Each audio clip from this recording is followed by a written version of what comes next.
Hello दोस्तों, आप सभी को हमारे YouTube चैनल अभिनव क्लास में वेलकम है। दोस्तों आज का वीडियो काफ़ी स्पेशल है आपके लिए।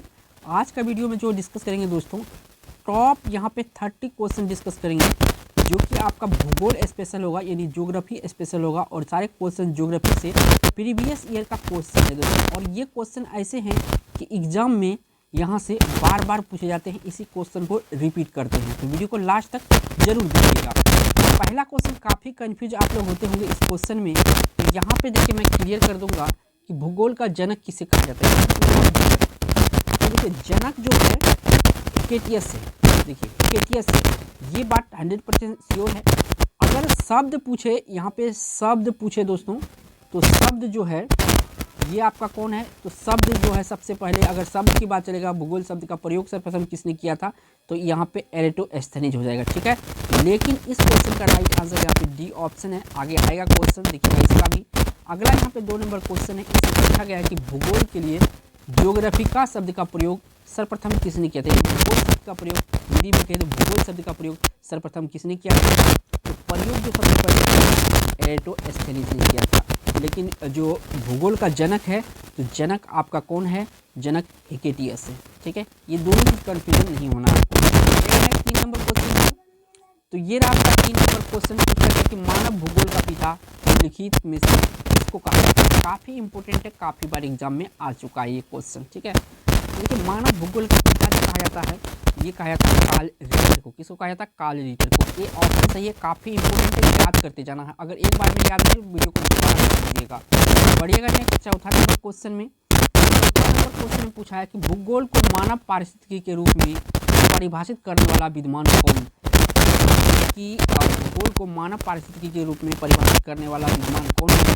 तो ये विद्वान एच बेरोज। कौन है, एच बेरोज है। तो यहाँ से आपका सी ऑप्शन सही होगा। 5 नंबर पर ये आ गया आपका 5 नंबर क्वेश्चन। पूछा गया कि भू आकृति विज्ञान का जन्मदाता किसे माना जाता है। पूछा गया है भू आकृति विज्ञान का जन्मदाता। तो भू आकृति विज्ञान का जन्मदाता जो कहा जाता है, पेरसेल को कहा जाता है। किसे कहा जाता है, पेरसेल को कहा जाता है।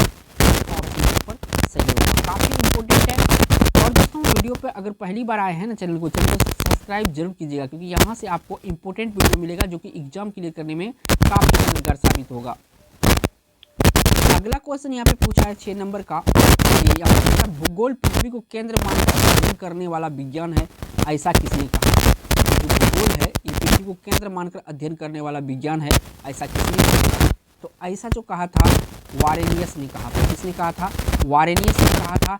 ये ऑप्शन सही है, याद रखना है कि भूगोल पृथ्वी को केंद्र मानकर अध्ययन करने वाला विज्ञान है, ये सबसे पहले किसने कहा था, वारेनियस ने कहा था। ये ऑप्शन यहाँ पर सही होगा। बढ़ेगा 7 नंबर क्वेश्चन पर।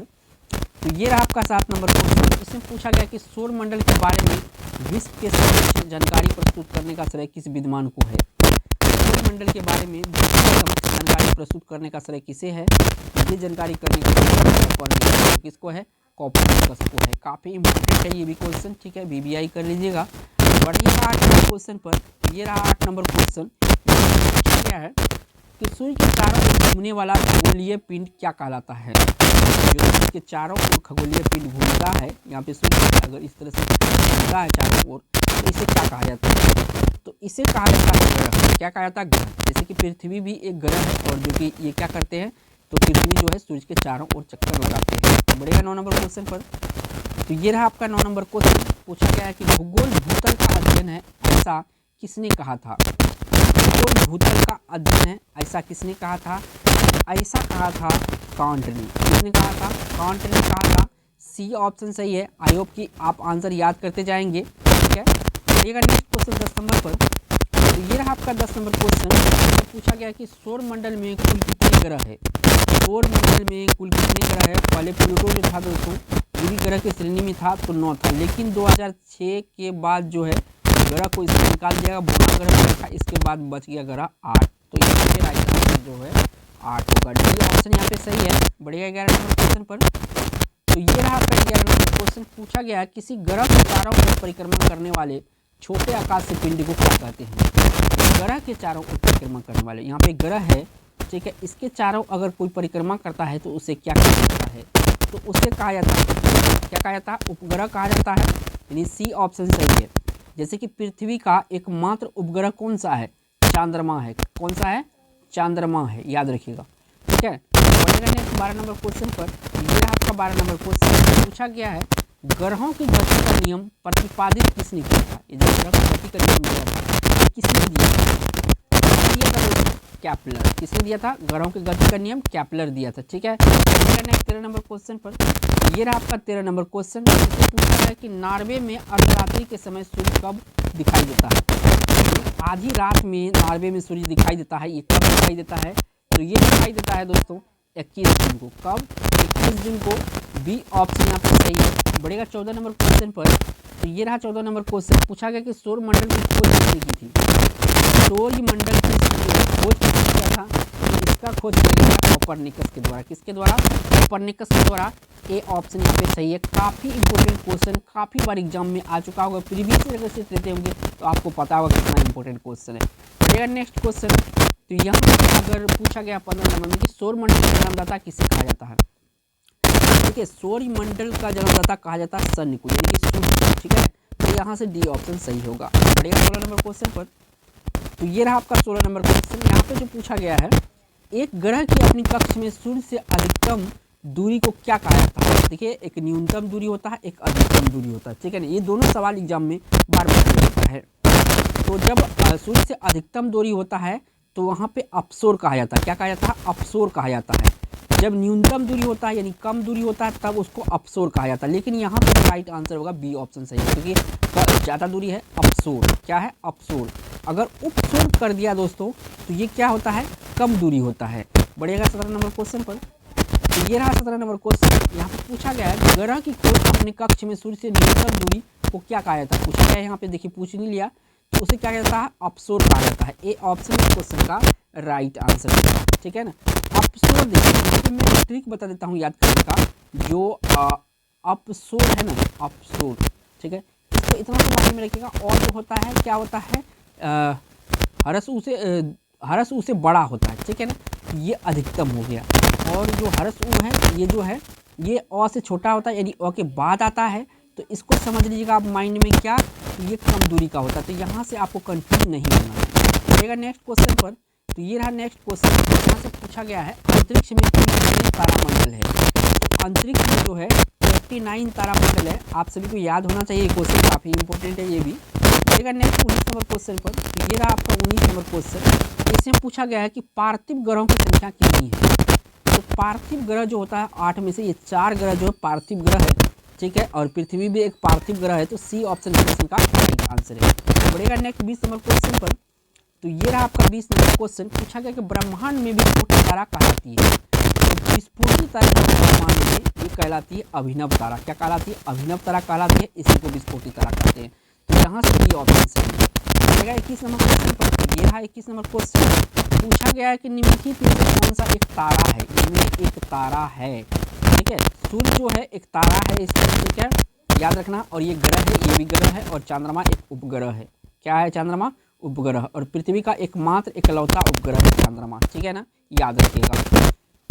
और देखिए होता है, इसको क्या कहा जाता है? मुखिया का है। सौर परिवार का इसको मुखिया कहा जाता है। ये मेन होता है। ठीक है ना, मुखिया। ठीक है, याद रखिएगा। बढ़ते हैं नेक्स्ट क्वेश्चन पर। ये नेक्स्ट क्वेश्चन है, यहाँ से पूछा गया कि सूर्य के प्रकाश धरती तक पहुँचने में कितना मिनट लेता है? आपको पता होना चाहिए, आप पढ़े होंगे 8 मिनट 20 सेकेंड का समय लेता है। ठीक है, 8 मिनट 20 सेकेंड। ऑप्शन अगर देखेंगे तो यहाँ पे पॉइंट है, यहाँ पे ये नहीं समझिएगा, ये पॉइंट है। तो 8.3 इस क्वेश्चन का राइट आंसर है, क्योंकि 8.20 तो दिया नहीं गया है। ठीक है, तो आपको सेलेक्ट क्या करना होगा? ठीक है, 8 मिनट 20 सेकेंड। तो ऑप्शन यहाँ पे बी ही सेलेक्ट करना पड़ेगा आपको। बढ़िएगा नेक्स्ट क्वेश्चन पर। ये रहा आपका 23 नंबर क्वेश्चन। पूछा गया कि सूर्य के सबसे दूर कौन सा ग्रह है? यहाँ पे दूर के बारे में पूछा है ना, तो सबसे दूर जो है ग्रह, तो ये ग्रह है वरुण। वरुण सबसे दूर ग्रह है। और नज़दीक का पूछे सबसे नज़दीक कौन है पृथ्वी सूर्य से, तो बुध जो है ये सूर्य के सबसे नज़दीक में। इसके जो परिक्रमा काल होता है सूर्य के चारों ओर 88 दिन में होता है। कितना होता है? 88 दिन में होता है। बहुत कम दिन में ये घूर लेता है। बढ़ेगा नेक्स्ट 24 नंबर क्वेश्चन पर। तो ये रहा 24 नंबर क्वेश्चन। इसमें पूछा गया कौन सा ग्रह सूर्य के सबसे निकट है? तो यह पूछ ही दिया। तो बुध जो है सबसे निकट में है सूर्य के, ठीक है। ये ऑप्शन यहाँ पे सही है, काफ़ी इंपॉर्टेंट क्वेश्चन है भी। अगला क्वेश्चन जो यहाँ पे पूछा गया है 25 में, किस ग्रह में चंद्रमा की तरह कलाएं होती है, किस ग्रह में चंद्रमा की तरह कलाएं होती है। तो ये होता है दोस्तों, ये बुध में चंद्रमा की तरह कलाएं होती है। सी ऑप्शन सही है। 26 नंबर क्वेश्चन, तो ये रहा 26 नंबर क्वेश्चन। इसमें पूछा गया कि बुध सूर्य का एक चक्कर लगाने में कितना समय लगता है। मैं पहले ही बताया था 88 दिन लगता है। कितना लगता है? 88 दिन लगता है टोटल, ठीक है। ऑप्शन यहाँ पे बी सही हो जाएगा। बढ़ेगा नेक्स्ट क्वेश्चन। तो नेक्स्ट क्वेश्चन ये रहा दोस्तों, पूछा गया है कि सौरमंडल का अत्यधिक तीव्र ग्रह कौन सा है। सबसे सौरमंडल का अत्यधिक तीव्र ग्रह कौन सा है। तो यहाँ पे जो तीव्र ग्रह है ये बुध ही वो बहुत जल्द जो है सूर्य की परिक्रमा कर लेता है ये, ठीक है ना, केवल 88 दिनों में। नेक्स्ट नंबर क्वेश्चन पर, तो ये रहा आपका 28 नंबर क्वेश्चन। यहाँ से पूछा गया कि निम्नलिखित में से किस ग्रह को पृथ्वी की बहन कहा जाता है। तो देखिए यहाँ पे जो शुक्र है ना, शुक्र को ही पृथ्वी का बहन कहा जाता है, पृथ्वी की जुड़वी बहन कहा जाता है, ठीक है ना। इसके बाद इसको क्या कहा जाता है? भोर का तारा, शाम का तारा, चमकीला ग्रह, ठीक है। इन नामों से इनको जाना जाता है। शुक्र के बारे में याद रखिए। बढ़ते हैं नेक्स्ट 24 नंबर क्वेश्चन पर, सॉरी 29 नंबर क्वेश्चन पर। तो 29 नंबर क्वेश्चन में पूछा गया कि दो ग्रहों जिनके उपग्रह नहीं है, दो ऐसे कौन से ग्रह हैं जिनके कोई उपग्रह नहीं है। तो जिनके उपग्रह नहीं है वो है शुक्र और बुध। इनके कोई उपग्रह नहीं है, याद रखिएगा, शुक्र बुध, ठीक है। इनके कोई उपग्रह नहीं है, याद होना चाहिए आपको, क्योंकि एग्जाम में पूछा जाता है, ठीक है ना। बिना ग्रह वाला जो उपग्रह वाला ग्रह जो है शुक्र और बुध है। बढ़ेगा इस वीडियो का लास्ट क्वेश्चन जो 30 नंबर का होगा। तो यहाँ पे जो 30 नंबर क्वेश्चन है, किस ग्रह को शाम का तारा कहा जाता है। शाम का तारा जो कहा जाता है, देखिए मैंने बताया था शाम का तारा, भोर का तारा किस कहा जाता है? सूर्य कहा जाता है। तो यहाँ से सी ऑप्शन सही है। अगर दोस्तों वीडियो अच्छा लगा होगा तो एक लाइक जरूर करके जाइएगा दोस्तों, और चैनल पे पहली बार हैं तो प्लीज़ चैनल को सब्सक्राइब करके मुझे सपोर्ट कीजिएगा। थैंक्स फॉर वॉचिंग दोस्तों।